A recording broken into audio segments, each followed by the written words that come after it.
우리 서로 인사합니다. 샬롬.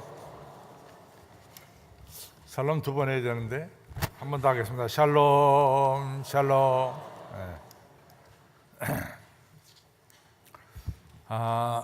여러분들 신명기라는 책이 있습니다. 창세기, 출애굽기, 레위기, 민수기 그리고 신명기가 되겠죠. 모세오경의 5번째 책이 신명기인데, 이 신명기는 이스라엘 백성들이 430년 동안 이제 애굽에서의 노예 생활을 끝내고 광야 40년의 생활을 마치고 이제 요단강만 건너면은 그토록 그리던 약속의 땅, 젖과 꿀이 흐르는 땅에 들어가기 착 직전에 이 모압 평지라는 곳에서 이스라엘 백성들이 모여 있었습니다. 아시다시피 모세는 가나안 땅에 들어가지 못합니다. 따라서 모세가 약속의 땅, 젖과 꿀이 흐르는 땅에 들어가는 이스라엘 백성들을 향해서 정말로 중요한 3편의 설교를 했습니다. 그 3편의 설교를 한 내용이 바로 신명기가 되겠습니다. 요단강 하면은 우리나라 한강보다도 훨씬 작죠. 이제 우리가 이 반포에서 건너편을 보면 우리가 이태원이 보이는데, 바로 마찬가지로 이 모압 평지에서 바로 보면은 눈앞에 길갈이 보이고 또 여리고성이 보이고 젖과 꿀이 흐르는 가나안 땅이 보이는 이러한 지역에서 이제 모세가 3편의 설교를 한 겁니다. 거기 모압 평지에 모였던 이스라엘 백성들은 몇 가지로 정리해 보면은, 첫째는 하나님께 선택받은 백성입니다. 하나님께 선택받은 백성이다. 또 지금까지도 하나님의 은혜와 축복 속에 그 자리까지 왔어요. 그래서 저들은 10가지 재앙을 눈으로 보았고 광야 40년을 지내는 동안 만나와 메추라기를 먹으면서 바위에서 터져나오는 물을 마시면서 지내왔습니다. 과거에는 생각할 수도 없었던 엄청난 나라들, 에돔과 암몬과 모압 등 이스라엘 백성들이 걸어가는 길에 반대하는 모든 사람들을 물리치고 승리의 승리를 거두면서 이제 모압 평지까지 저들이 도착을 했습니다. 저들은 이렇게 은혜와 축복을 받고 있을 뿐만 아니라 요단강 건너가서 저들이 누릴 축복은 훨씬 더 큽니다.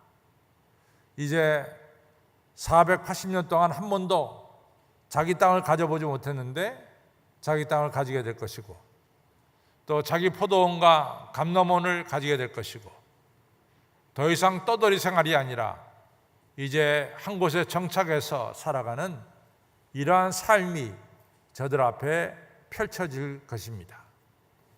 하나님은 다 약속했어요. 너희들이 건너가서 지내게 될 땅은 기름진 땅이고, 너희들이 그 땅에서 너희들 집을 갖게 될 것이고 포도원과 감람원을 갖게 될 것이다. 이런 이야기를 하고, 주변의 많은 나라들이 너희들을 이제 존경하리라고 하는 이런 귀한 축복의 약속들을 다 받았습니다. 그러니 지금도 좋지만은 앞으로는 훨씬 더 좋아질 것을 하나님이 약속한 거죠. 저는 하나님의 약속은, 하나님의 축복의 역사는 항상 그렇게 전개됩니다. 어제는 좋은 것 주시고 오늘은 더 좋은 것 주시고 내일은 가장 귀한 것으로 여러분과 저에게 베풀어 주십니다. 하나님의 축복의 특징이에요. 베드로가 처음 불리움을 받을 때도 보다도 그가 나중에 이제 사도가 돼서 사도 베드로의 옷자락만 붙잡아도 병이 낫는 이런 놀라운 능력의 사도가 되는 것을 우리가 복음서를 넘어 사도행전을 통해서 볼 수가 있습니다. 이처럼 하나님은 여러분과 저에게 어제도 좋은 것 주시고 오늘은 더 좋은 것 주시고 내일은 더 귀한 것으로 역사해 주십니다.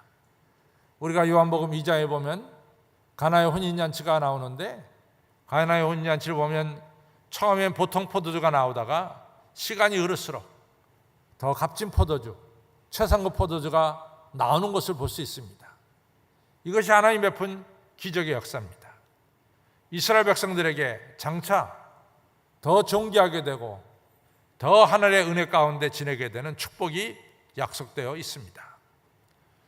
그런데 이제 중요한 사실은 이러한 더 좋은 축복을 약속받은 이스라엘 백성들이 과연 가나안 땅에 들어가서 다 그 축복을 받느냐?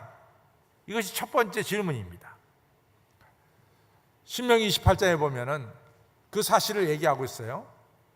너희들이 약속의 땅에 들어가서 너희들이 하나님 말씀에 이제 듣고 순종하면 들어와도 나가도 복을 받을 것이고 너희가 다른 사람들에게 머리가 될지언정 꼬리가 되지 않을 것이다. 이런 축복을 내려주십니다. 또 동시에 사도행전 신명기 28장에 보면은 그러나 너희들이 하나님 말씀을 듣지 아니하고 순종치 아니하면은 하나님이 약속된 축복을 다 받지 못하는 거예요.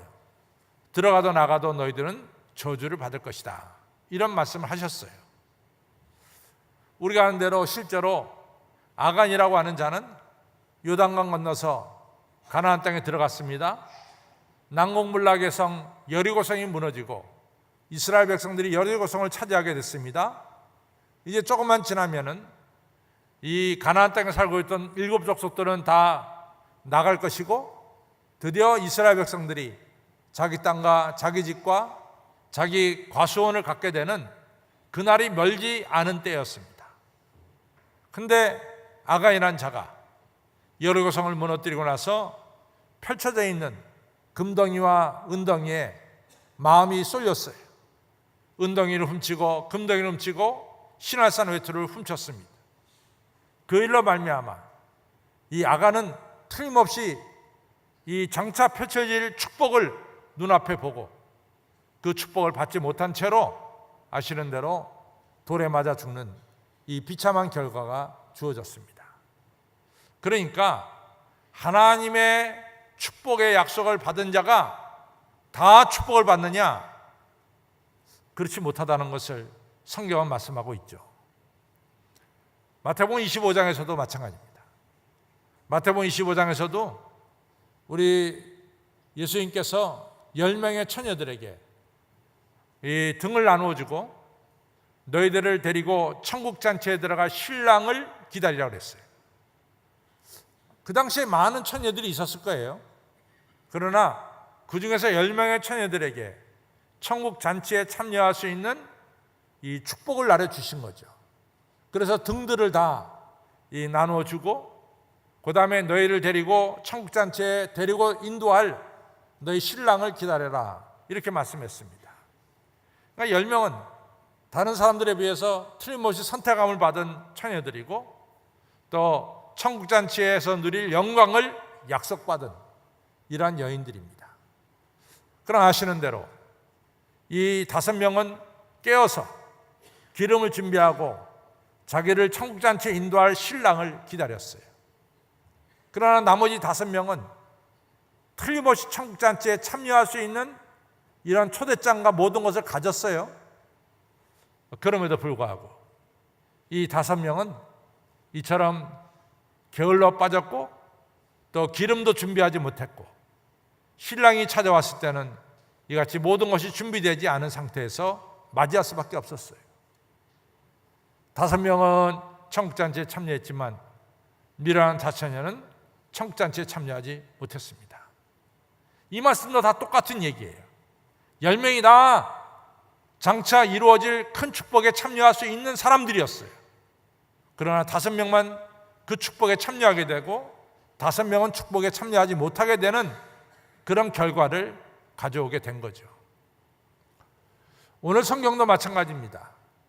누가복음 10장에 나타나는 이 귀한 말씀은 처음의 시작이 뭐로 시작되냐면 어떤 사람이 예수님과 함께 떡을 나누면서 예수님께 한 이야기입니다. 예수님, 지금 이 자리에서 저희가 예수님과 떡을 나누는 것도 큰 영광인데 장차 천국에 가서 예수님과 함께 떡을 나눈다는 것은 너무나 큰 영광 중의 영광이라고 생각됩니다. 이러면서 시작되는 게 오늘의 말씀이에요. 그때 예수님이 귀한 비유를 말합니다.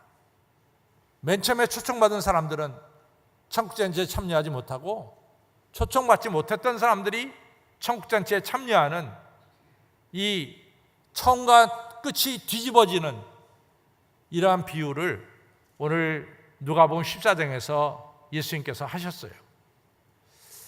여러분, 이러한 말씀들이 다 소중한 말씀들입니다. 오늘 여러분과 저는 누가 뭐라 해도 하나님의 아들, 딸이죠. 여러분과 저가 하나님의 아들, 딸인 것은 예수 그리스도의 십자가로 말미암아 우리가 구원받았다는 사실을 여러분과 저는 믿고 있어서 예수님을 여러분과 저는 다 구세주로 고백하고 있습니다. 또 성령님이 우리 가운데 감동하셔서 예수님은 나의 구세주다 이 사실을 고백하도록 믿음을 주셨어요.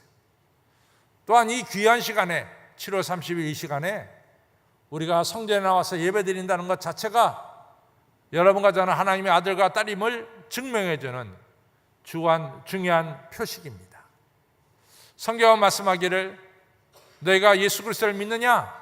그럼 너희는 다 하나님의 아들, 딸이고 그리고 장차 아브라함의 유업을 이을 자니라 라고 말씀하셨어요.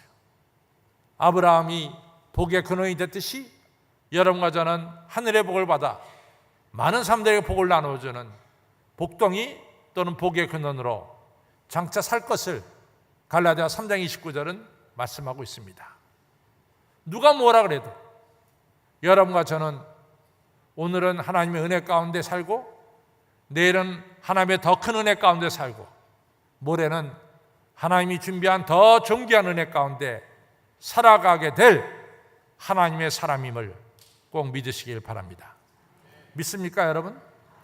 오늘 잘 되고 내일은 더 잘 되고 앞으로는 더 존귀하게 될 것을 믿습니까? 네.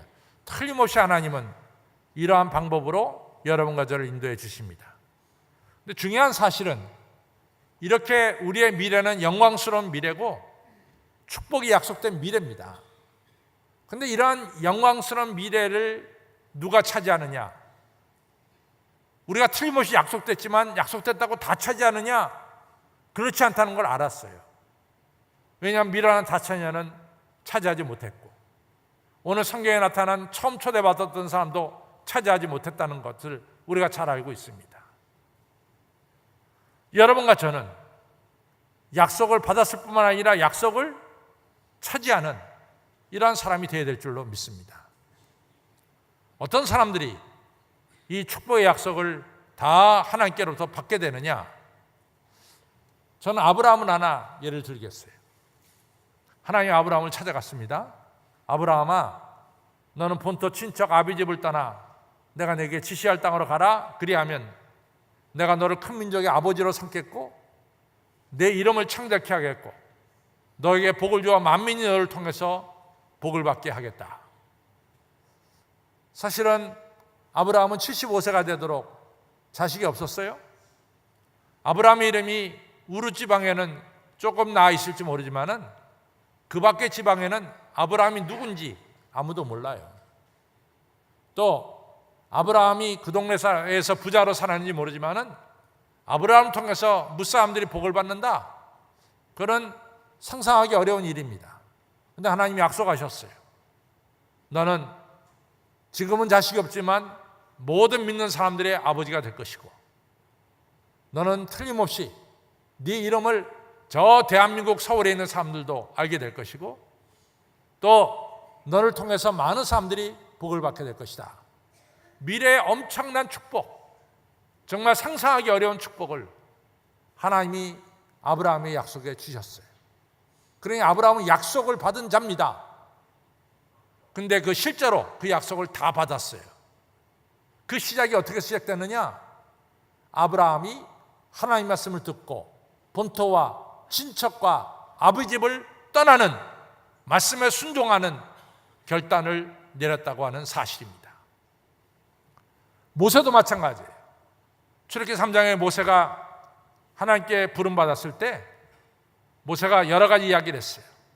하나님, 저는 40년 동안 광야에서 지낸 동서남북을 잘 모르는 노인이 되어버리고 말았습니다.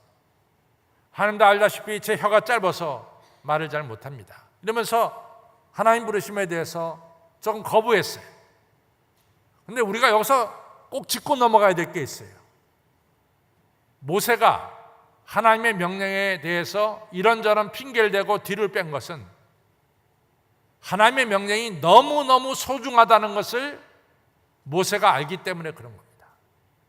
하나님의 명령에 대해서 모세는 무겁게 받아들였기 때문에 자기가 이런저런 핑계를 댄 거예요. 그러나 하나님이 야단쳤어요. 내가 너와 함께 하지 않느냐. 그럴 때 모세는 하나님 말씀에 순종해서 애굽으로 들어간 것을 보게 됩니다. 그리고 약속 그대로, 하나님이 약속하신 그대로 모세는 애굽에 살고 있는 이스라엘 백성들을 출애굽시키는 위대한 지도자가 되었습니다.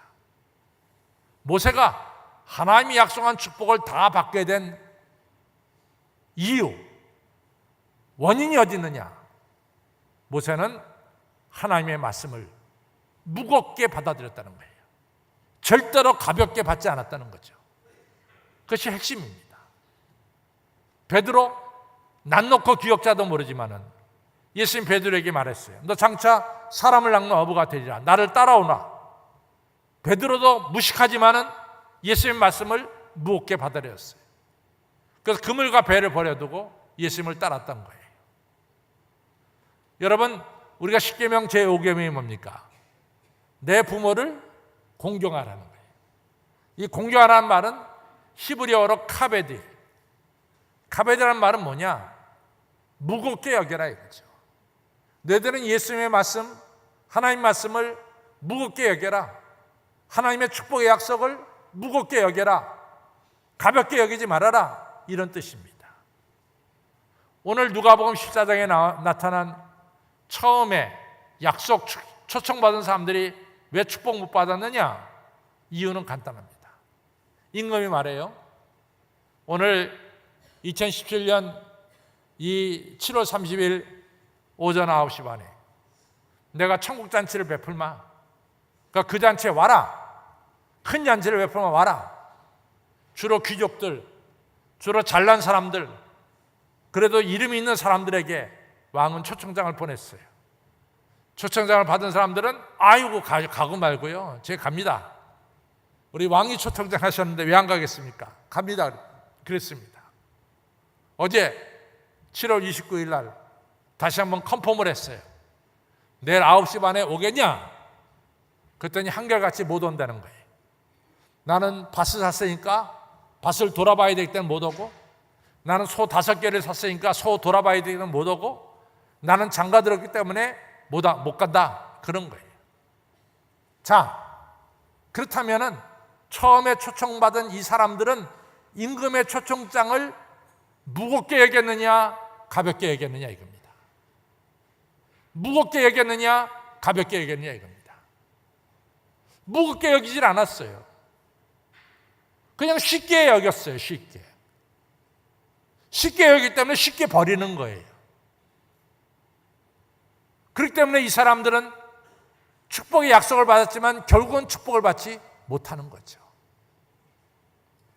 예수님은 누가복음 9장 57절에 이런 얘기, 어떤 사람이 나 예수님을 따르겠습니다. 예수님 말합니다. 야, 이 사람아, 너 나를 따르기 전에 먼저 생각할 것이 있어.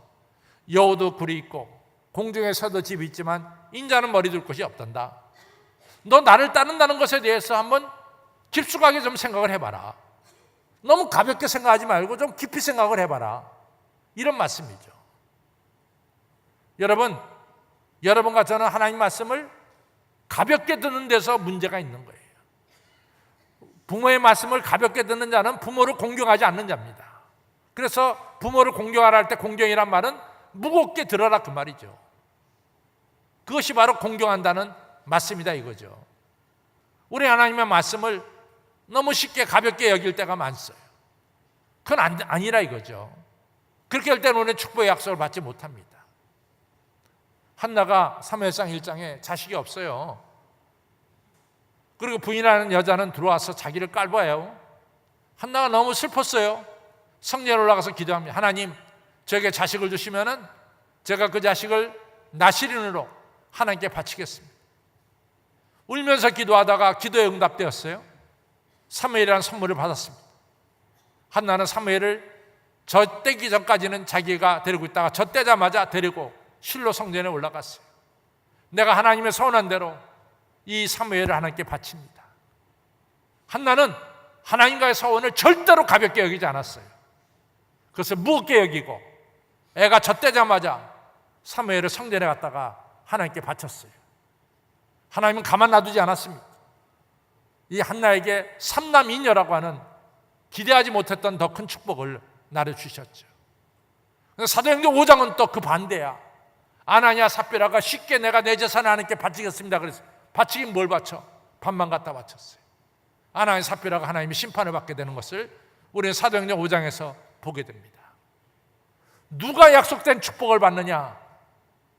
하나님의 말씀을 무겁게 여기고 중히 여기고 그 말씀에 순종하는 자가 축복된 약속을 받는 것입니다. 사랑하는 성도 여러분, 하나님의 말씀을 가볍게 여기지 마세요.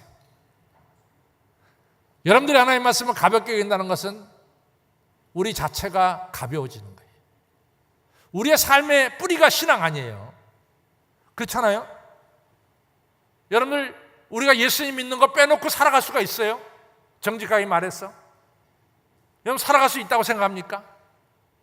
어떻게 보면 여러분과 저에게서 신앙은 우리의 삶의 근간이라고, 누가 뭐래도 근간이라고, 우리의 기본입니다. 기본의 핵심이 뭐냐? 우리 하나님이죠. 근데 하나님을 여러분과 저가 가볍게 여긴다? 그 우리가 가벼운 인간이 되는 거죠. 우리가 하나님의 말씀을 무겁게 여긴다? 그것이 약속된 축복을 받는 비결이죠.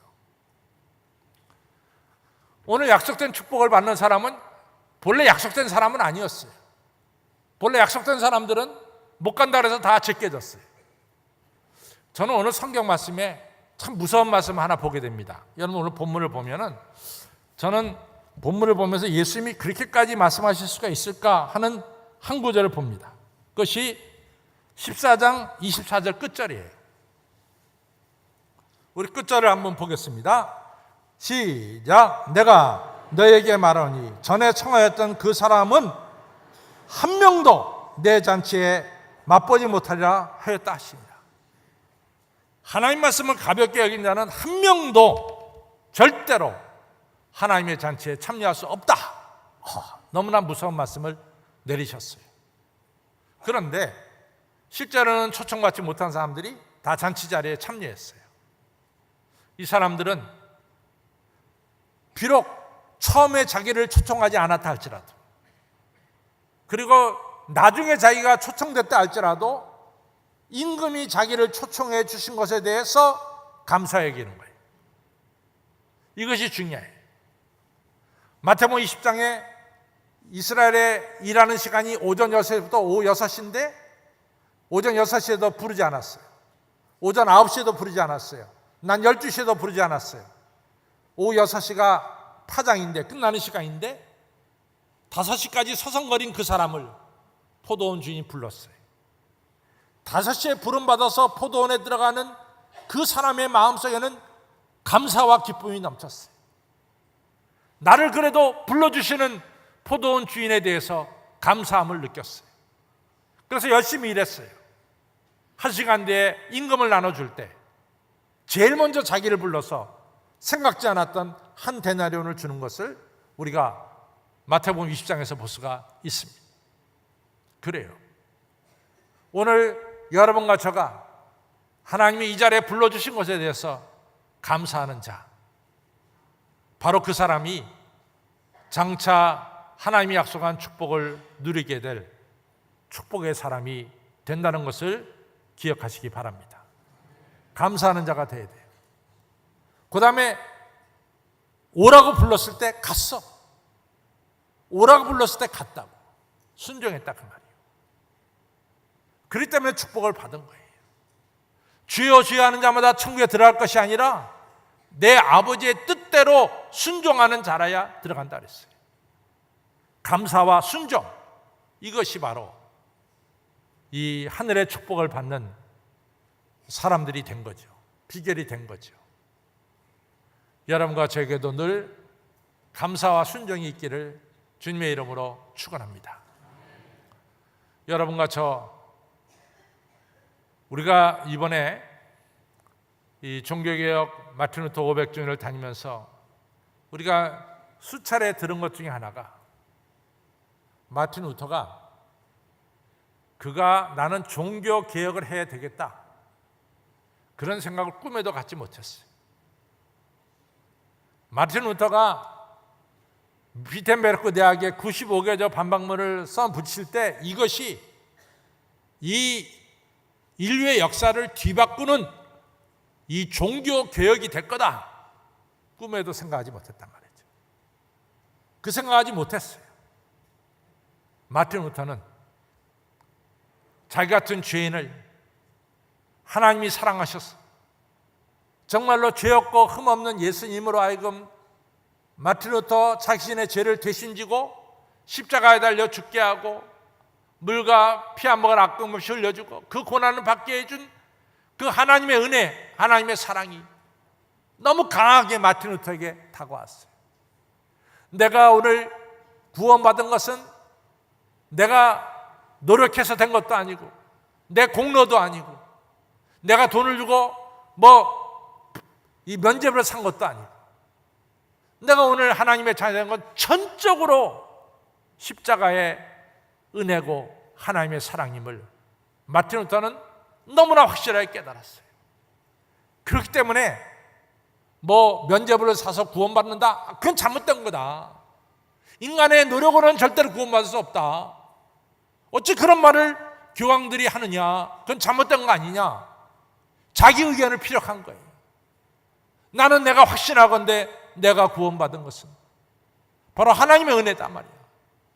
이 은혜에 내가 감사함격해서 오늘도 내가 하나님을 섬기고 살아가고 있다. 근데 왜 구원받는 것이 인간의 공로냐, 인간의 돈 주고 산 면죄부냐, 그건 잘못된 거다.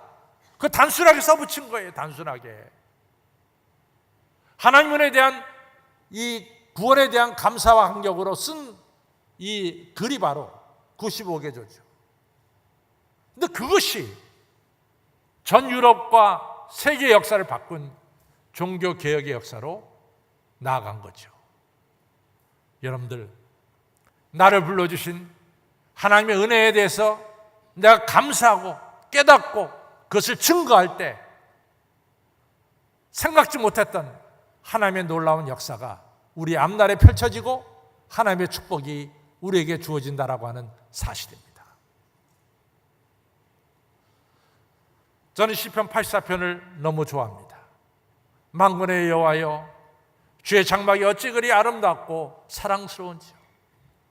내 마음이 주의 장막을 사모하여 쇠약하며 내 마음과 육체가 주 여호와 하나님을 앙망하나이다.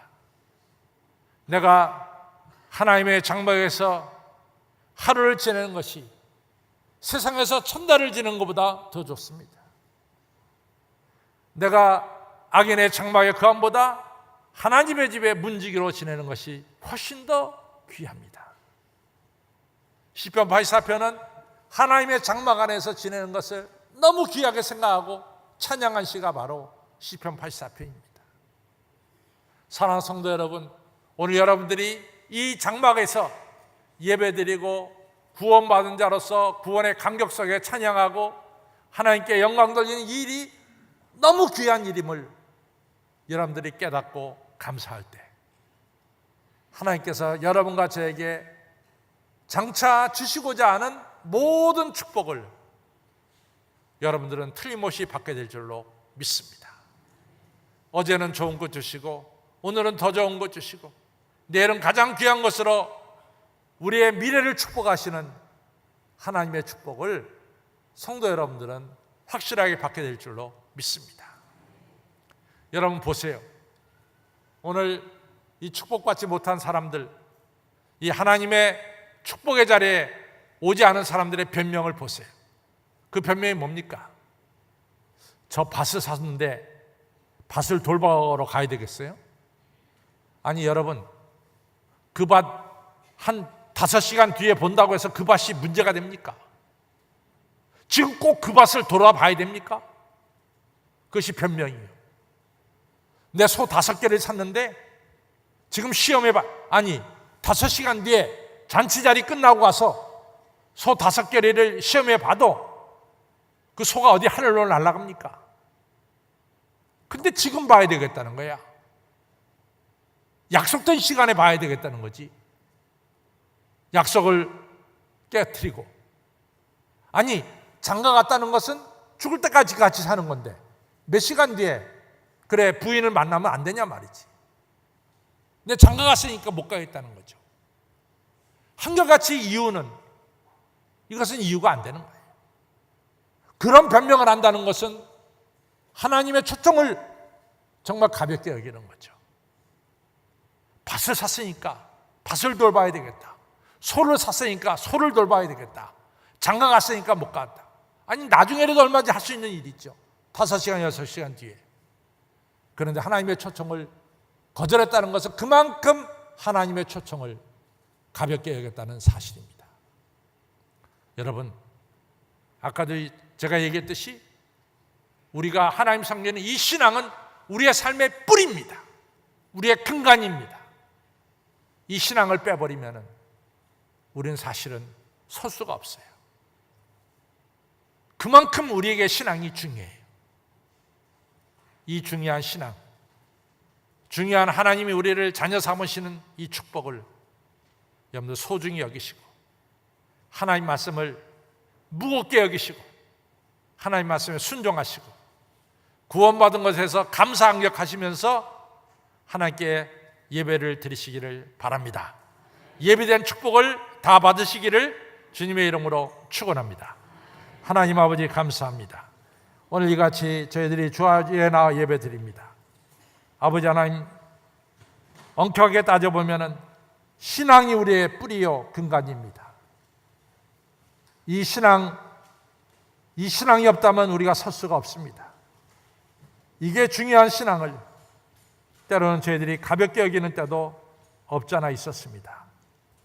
주여 용서하여 주시옵소서. 하나님 아버지, 저희들 하나님 말씀을 무겁게 여기고 그리고 말씀에 순종하는 자들이 되게 해주시고 날 구원해 주신 예수님의 은혜와 사랑에 감사 감격하면서 주의 성전에서 하나님을 찬양하며 하나님께 영광 돌리는 저희들 되도록 축복해 주시고 그래서 하나님이 약속한 모든 귀중한 축복을 다 받는 축복받는 하나님의 자녀로 세워 주시옵소서.